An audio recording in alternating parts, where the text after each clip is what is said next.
Very well. Ask your questions. Know this, and know Ravel's law. If you do not answer my questions, no more of your questions will I answer, my precious man. Step lightly with your answers, or the asking shall tear you apart. Your rules are fair. Ask your questions. I would know why you travelled here with others. No, not the place they travelled to. I don't want that. They wish to see if the no. They chose to walk this path with me. Yeah, of course they want to hang out with you. You're beautiful. Well, she's not stupid. They chose to walk this path with me. Chose? A dangerous word. Is it so? Yes. Yes. Ravel throws... Oh, it's like Ravel. I keep saying Ravel now. Ravel throws a black-veined glance at Dakon, her voice like an arrow. Is it choice, Sketh? Is it, or is it a matter of two skies? Dakon's blade bleeds into a vicious dead black, mirroring his eyes, and to your surprise, the Carrack edge slowly splits into jagged fangs. Ravel, leave them be. I will answer your questions, not them. Skull, skull, skull. Ravel clicks her tongue after each word, and her smile widens. Your expression is difficult to read without the skin wrapping, but I can feel your fear from here. Coming here was not your choice. Well, I didn't have anything better to do except go to one of the ladies' mazes and meet one of the evilest creatures ever to set foot in Sigil. So I said, sure, why not? Mort, be quiet. Ravel, Be quiet? Mort clacks his teeth. Like the hells I will. I think we've listened to this grown rattle her bone box enough, and now she's got some pair of stones saying I haven't got any skin, so what if I don't? Obviously the fact she has skin has done wonders for her looks. Does she think I like being naked all the time? And another thing, Mort, cut it out. Ravel, look. The succubus, Ravel squints. Did she have a choice? Mayhap in her smooth-skinned mind of soft silks and hard truths, maybe choice. But no. A sensate must experience all, and to refuse to come, not a sensate would you be. Still, no choice. Oh, I like you, Ravel, because this is an argument I've had about the nature of free will before. Like especially that. It's like, who you are defines what choices you can make. And if you make a choice other than that, you're not who you are. So you can't make that choice. And it constrains your choice. Constrains your will. You're not free. Complicated. Random philosophy. I talked about this in The Longest Journey. A little bit. Ravel, enough of this. The tiefling. The fiery one. Ravel cackles softly, her eyes kindle as if amused. No choice at all. When you feel instead of think, there is little room for choice. Anna makes no response. Ravel's mere presence seems to have silenced her. Her tail has stopped flicking. However, her eyes have lost their hard edge. Enough with this, Ravel. What other questions did you have? Shh. There will be time enough for you to speak, my precious man. Ravel taps a talon against one of her yellow tusks. This question next. What do you feel for these that have come with you? Do they matter in your heart?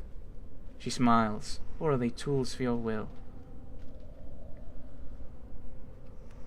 They follow. Yeah, they're tools. No, they matter to me. Even the gift? Ravel's ember gaze falls on Dakon, then slides off to look with your eyes again. Speak what he means to you, and say it true, or blanketing my garden he will be. He's useful, nothing more. He seems trustworthy. I know him. He is my friend. Ah.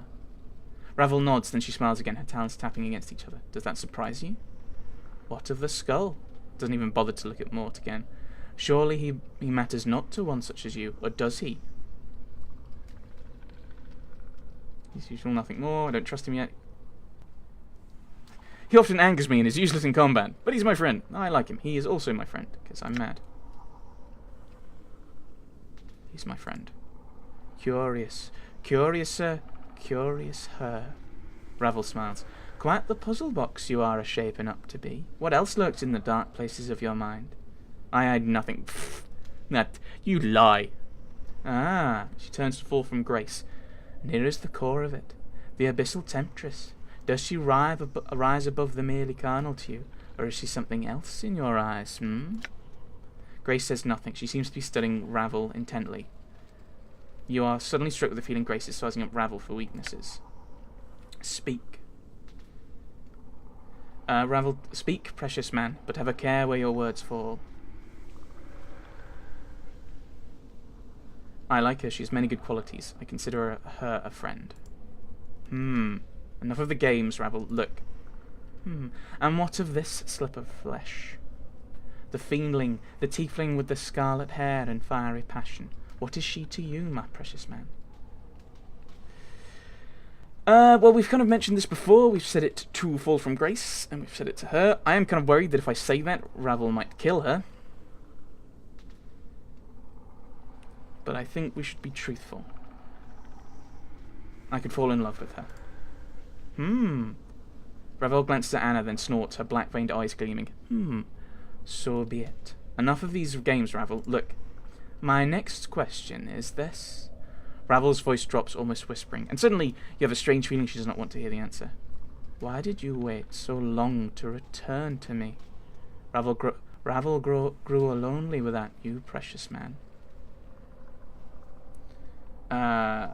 Difficult. I was forced to undertake an order. Yeah, I don't think we should go on about her beauty, because I don't think she's... The way to this place is difficult, Ravel. Is the way so hard? A hint of a smile plays on the corners of her mouth. Then your visit is precious, and I give thanks. Have you another question? Ah, yes. The third and last question is this. As Ravel opens her mouth to speak her final question, you're suddenly gripped with the terrible realization that this final question has murdered many others to whom it has been asked. You know what it is, and you feel it welling up within you, and you feel compelled to ask it. What can change the nature of a man? You know, I've learned some new tricks. What can change the nature of a man?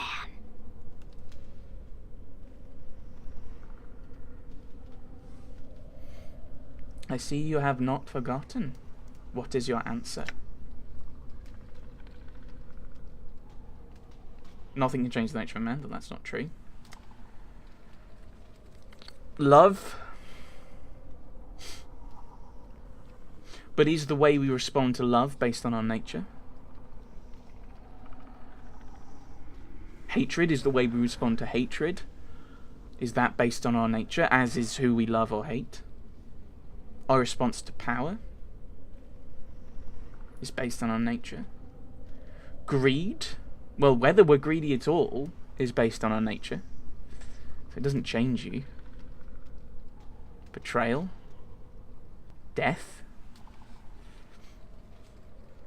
I mean, unless you're kind of an unless you're well, I was going to say annihilationist, but that's more of a theological position. Kind of denial of hell and whatever, which is quite different. Age? No. Suffering?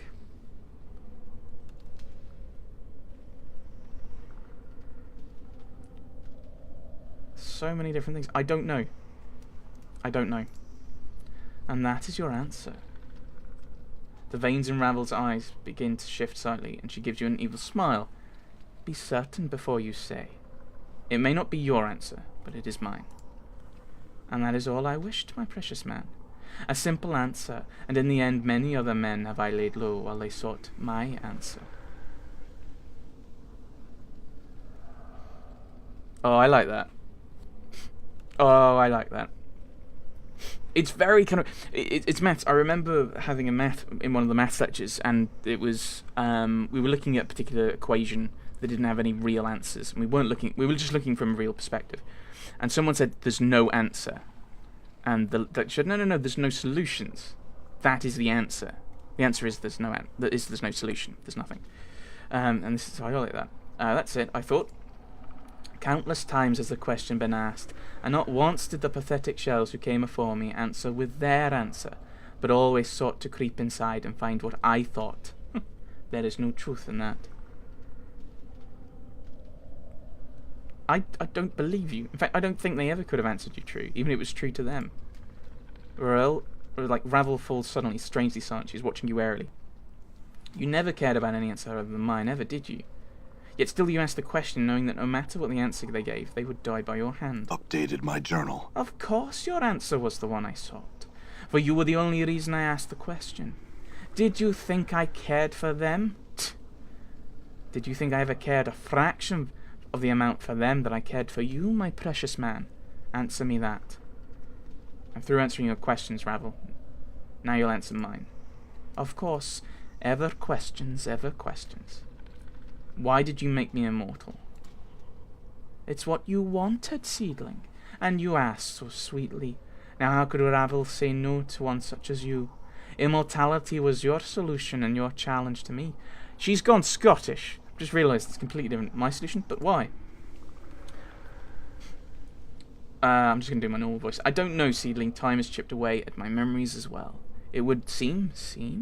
If you remember, tell me. I'm a curious myself. It must have been something important. Isn't it in the nature of man to want to live forever? Only if what lies on the other path carries greater pain. Ravel, this is very important. Do you have any idea why I asked you to do it? Death was a thing you needed to dodge. An easy thing to say, mayhap, but to do, it is not.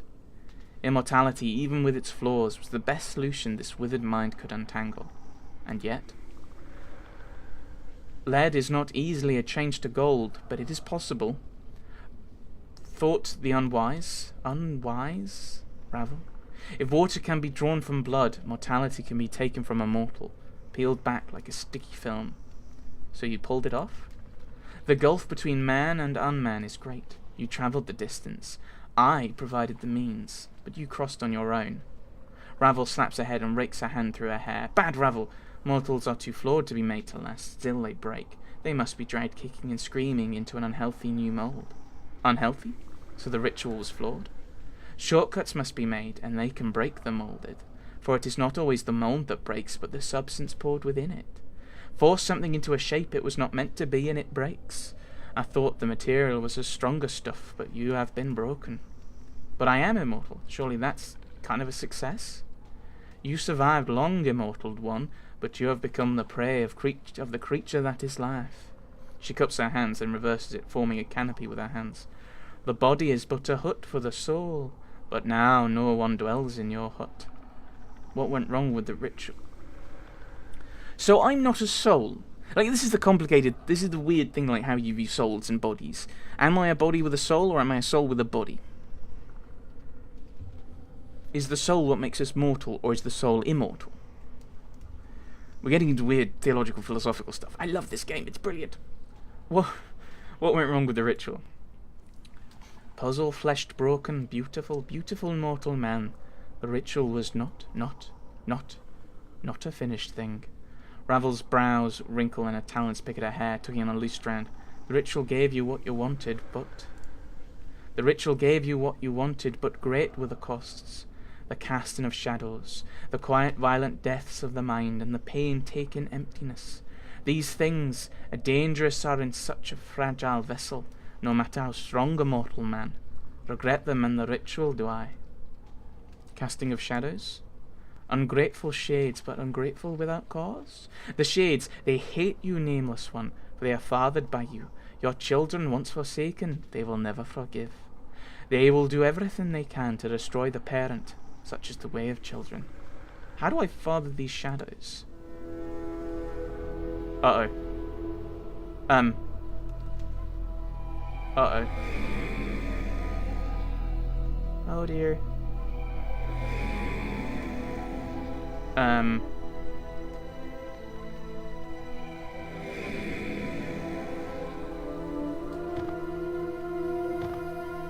Okay, they're disappearing again, that's good. That didn't answer my question, Dane. You cast shadows on existence, nameless one.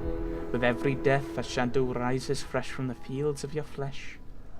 They are wander for a time, but always they return, looking to murder the parent. Such is the way of many offspring, and thankless young men such as yourselves. Tell me about this ritual. I keep drifting to various accents. The ritual gave you what you wanted, but great were the costs. The quiet, violent shadow, violent death. 1,000 deaths, and you recover from each. Not so the mind. The mind is much more fragile. Its scars run deep and do not heal. The brain is encased in a hard-boned shell, difficult to breach, but with no defense against that which eats at it from within. Tell me about the ritual. Pain-taking emptiness. You have a hole where your mortality once lay within your shell. She makes her hand into a fist and shakes it. Rattle, rattle goes the hollow man, a baby's plaything, with naught but a tiny stone that clatters and clacks in your frame. Tell me about the ritual. Despite these problems, it seems the ritual worked. Updated my journal. Do you doubt Ravel? Of course I delivered on what was promised. Not long after the spell drew you to a close, I killed you to see if it had worked. You struggled so, but I kept my grip tight, and watched you die your first of many deaths. Then was I learned in its flaws. What flaws? Ego enwraps us like a prison. Forgot I did that it oftentimes serves as a shield. My pretty, pretty thing, there is much wisdom and understanding in the truth that life is a preparation for the ultimate goal, death. Our life is a means by which we learn how to die, if we forget such things. And that's when you discovered I lost my memories when I died. Yes, unfortunate.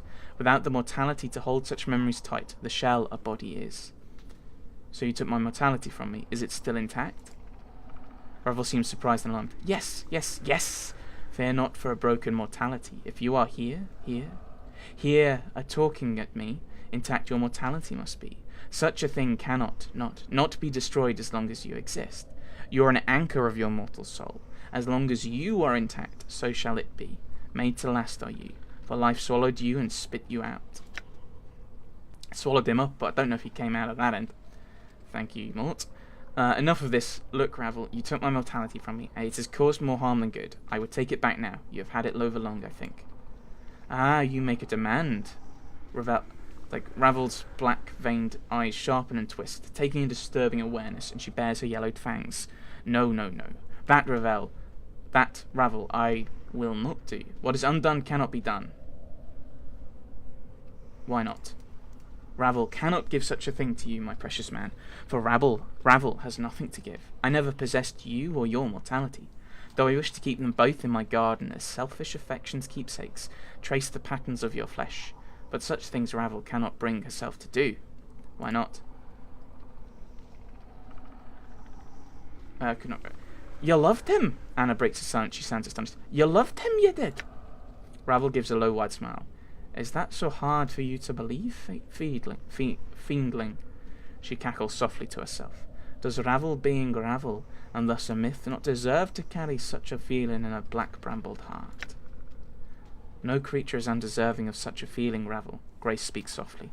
The histories do not paint such a compassionate picture of you, however. See, the past is past, and histories care little for us speaking the truth of it. Ravel frowns. Then her voice drops slightly, threateningly, as she studies Grace. The feeling brushed me, yes, and now hold your silver tongue, abyssal daughter. I need not your soft words to cloud the air here. The man and I shall speak, and you shall bow to this. I shall attend to you shortly. If you don't have my mortality, Ravel, where is it? I don't know, sweet thing, but if I were you, I'd get it back quick.